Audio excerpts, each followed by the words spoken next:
Buenas tardes, profe. Querido y apreciado profesor.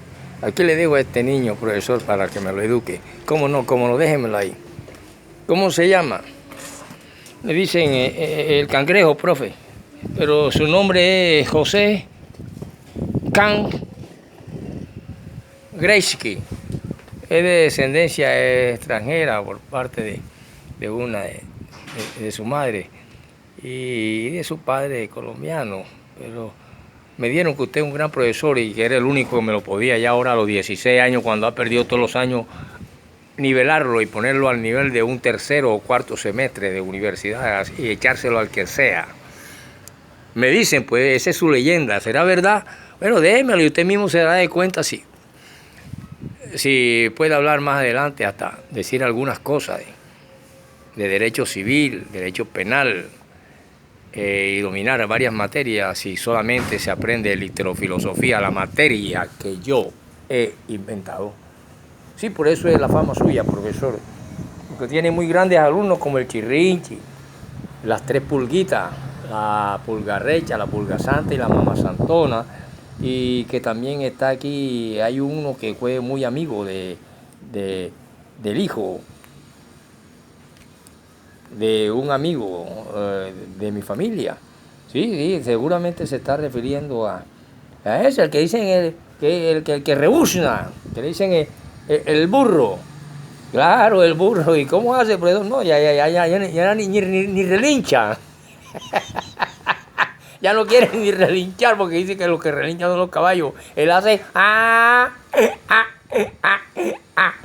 ese profesor sí, que ahora es casi un sabio, ¿verdad? Sí, claro. Bueno, profesor, de todas maneras yo se lo dejo aquí. ¿Cuánto vale los cursos que he abierto para ellos? Vale 10.000 pesos. Ya comenzamos esta semana. En 2 semanas se lo pongo a dominar el álgebra. Bueno, vamos a ver. Querido profesor, comience la clase, profesor. Hoy no nos dé religión, pero sí díganos algo. ¿Qué es eso de Colombia?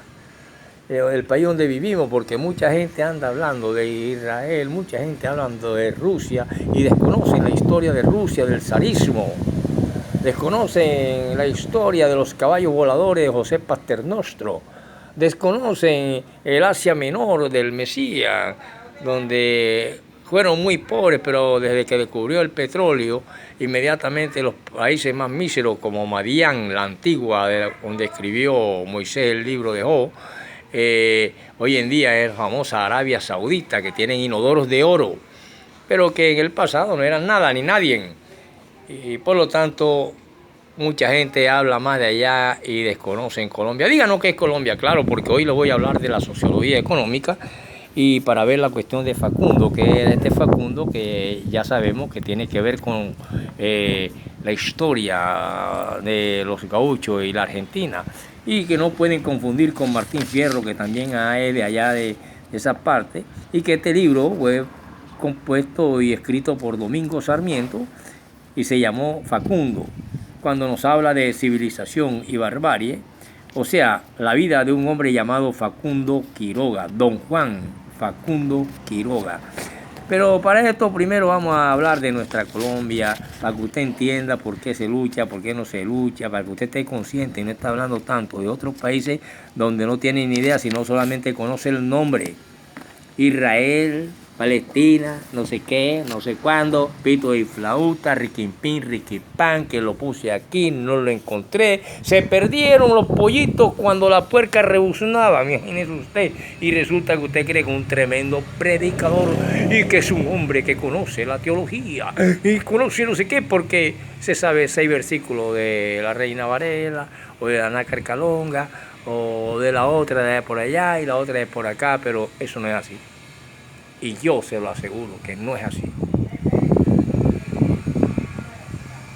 Resulta que Colombia prácticamente está conocida en el mundo como la Caín de América, por el problema que tuvo cuando la guerra de las Malvinas, que apoyó a los ingleses.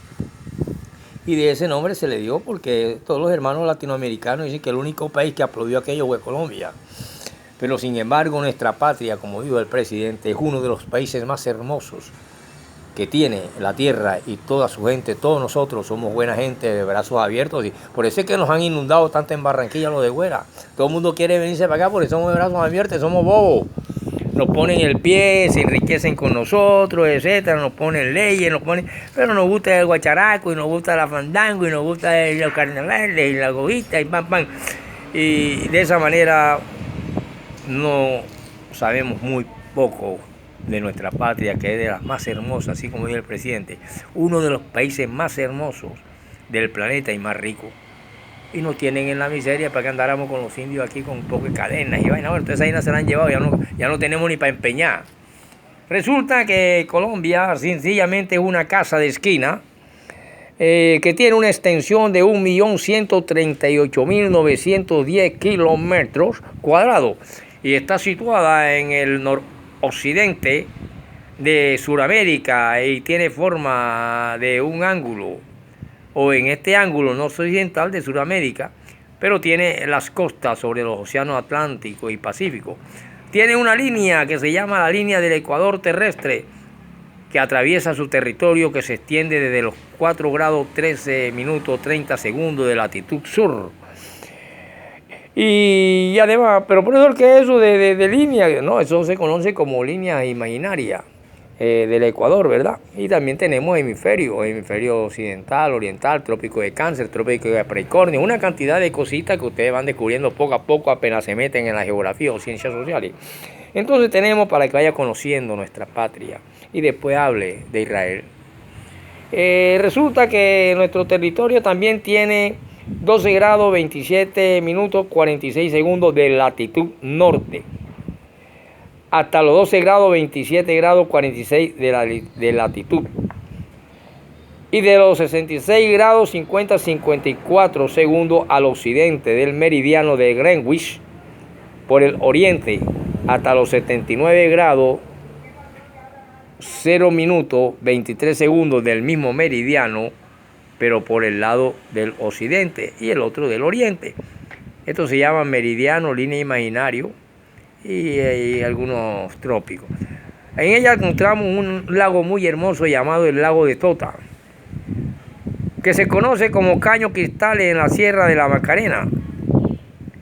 Tiene vertientes en el Atlántico que vienen a dormir en el Atlántico y que nacen allá en el sur de Colombia, hay un famoso páramo de las Papas de puro hielo que se derrite, y de ahí viene el río Magdalena, como de los hielos de Euroasia y de Rusia se deslizan, se desvanecen y nace el Éufrates y nace el río Jordán en la parte sur de estos pueblos.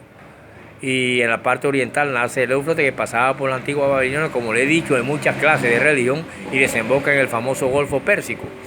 Por lo tanto, tenemos una cantidad de lagunas. Entre las más importantes tenemos la en Boyacá, esta que le dije de Tota, que tiene 57 kilómetros.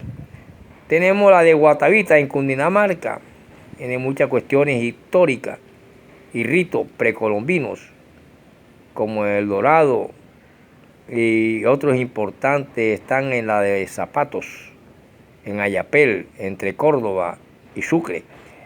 Y tiene muchas represas principales conocidas, como Neusa en Cundinamarca, Tapé en Antioquia, Lebrija en Santander. Este es Santander del sur, que es donde está Bucaramanga, porque hay un Santander del norte donde está Cúcuta. Entonces, ¿qué pasa? Que nosotros tenemos que saber todo eso para no confundir los Santanderes. Y tenemos también en Boyacá, Betania, en Huila y Prado, en Tolima. Y hay muchos ríos, que es lo que necesita hoy, tanto el Asia Menor, que ya el río Éufrates se secó, el Jordán también ya pasan algunas avenidas de allá y para acá, y todavía están buscando y viendo y hablando pero ya hay avenidas que atraviesan el Jordán para allá y para acá en varias hileras, en varios carriles, o sea, en varias autopistas, y algunas partes que tiene agua. Por lo tanto, ya no es el mismo río Jordán de la antigüedad cuando bautizaron al Señor. Pero se encuentra agua donde la gente y los turistas van y se bañan y mandan una foto. Mira, me estoy bañando en el Jordán, pero ya se está como aquí en Cartagena por la playa, que ya hay avenidas y toda esa vaina en la playa. Las vertientes hidrográficas Tenemos, por ejemplo, la del Atlántico, la del Pacífico, Orinoco y la del Amazonas, con sus principales ríos de estas vertientes, que de una u otra manera, la del Atlántico, tienen una longitud de 5.833 kilómetros. El río Magdalena, en sus primeras afluentes, la del Pacífico, 1.369, tiene los ríos Atrato y San Juan. Los de la Orinoquía y 6.155 kilómetros de estos ríos de Orinoquía. Y entre todos estos afluentes se encuentran los ríos Orinoco, Guaviare, Guainía, y varios de la Amazonía. Suman todo esto miles y miles y miles y miles de kilómetros. El río Amazonas nada más, con Putumayo, Caquetá, son ríos principales y tienen afluentes importantísimas. Por eso podemos hablar de vertiente, y se conoce la vertiente del Atlántico, la vertiente del Pacífico, la vertiente de Orinoquía de Orinoco y la Amazonía, para ir más o menos introduciéndolo entre agua y poder hablar de fauna, flora y todas esas cuestiones. Por lo tanto, la llanura del Atlántico al norte del país, las montañas andinas se desvanecen en una extensa planicie surcada por ríos como el Atrato, el Sinú, el San Jorge, el Cauca y el Magdalena. Todos ellos convergen en el Mar Caribe. Esta zona es la llanura del Atlántico. Cuando se dice converge, cuando también otros profesores le dicen desembocan en el mar Atlántico, desembocan en tal parte, desembocan en tal y cual parte. Por lo tanto, vamos conociendo un poquito de Colombia para poder hablar de sociología económica, su riqueza, sus cuestiones, que daremos más adelante para poder decirles algo acerca de la sociología colombiana, de la cual les hablé en la primera parte y que esta es la segunda, y que de pronto le dé un fin para pasar a otros temas y tener para cursos más profundos en las próximas clases. Debemos entender que cuando nosotros abrimos el libro, por ejemplo, Facundo, que tiene que ver con la Argentina y tiene que ver con algunos hombres de la Argentina, y que la obra literaria de Sarmiento hablaron muchos hombres como Jean-Paul Sartre, hablaron muchos hombres acerca de ella, de hacer algo útil, superior y bello, y hacerlo en lo posible bien. Santa inquietud como los santos odios, de que hablaba Solá, que hizo que siempre escribiera para regenerar, porque esas son sus palabras, es el deber de los que estudian las necesidades de la época en que vive. Y si estamos viendo estas necesidades, tenemos que ver que Colombia no escapa a las necesidades que tiene de una historia, de una sociopolítica y un origen de ideas políticas e ideas económicas. Lo mismo le pasaron a todos estos pueblos suramericanos, como en la antigüedad a los pueblos que quedaron bajo imperio en el Asia Menor, bajo Babilonia, bajo todas esas cuestiones, Roma, como ya les hablé en diferentes clases cuando les hablé de los sistemas económicos, que no confundan con partidos políticos. Podemos decir entonces que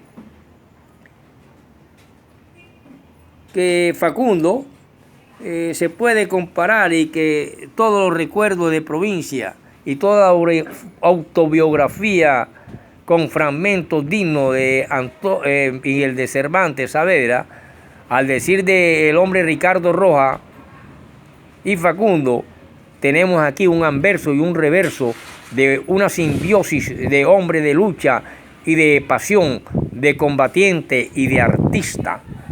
Todas estas cosas se reúnen en este Facundo,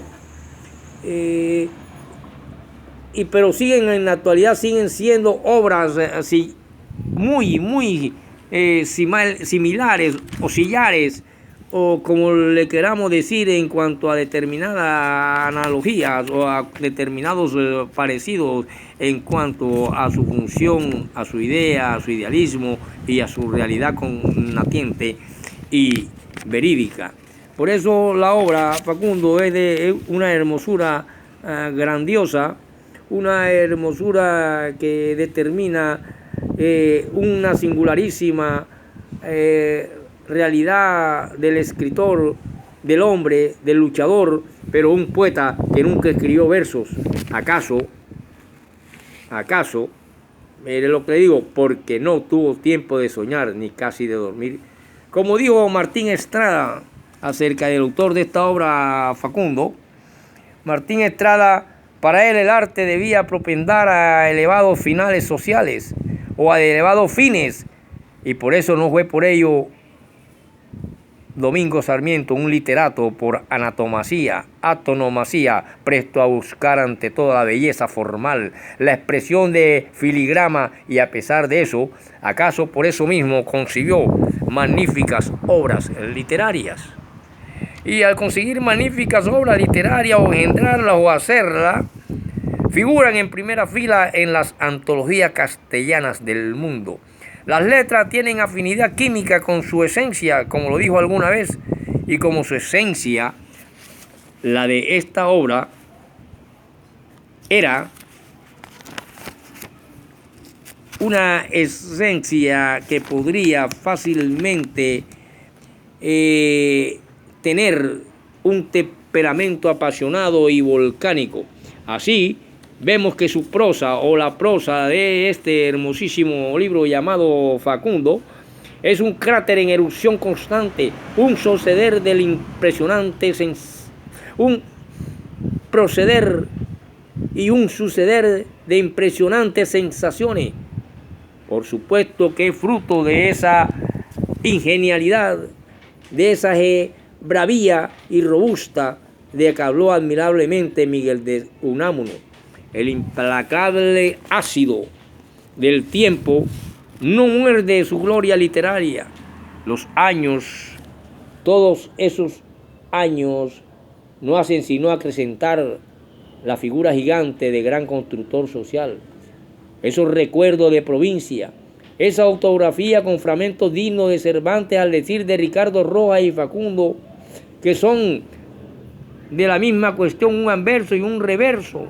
Entonces así podemos ver la enternecedora biografía del hijo adoptivo que estaba hecho de la pasta de los héroes, la vida de Dominguito, sus agudos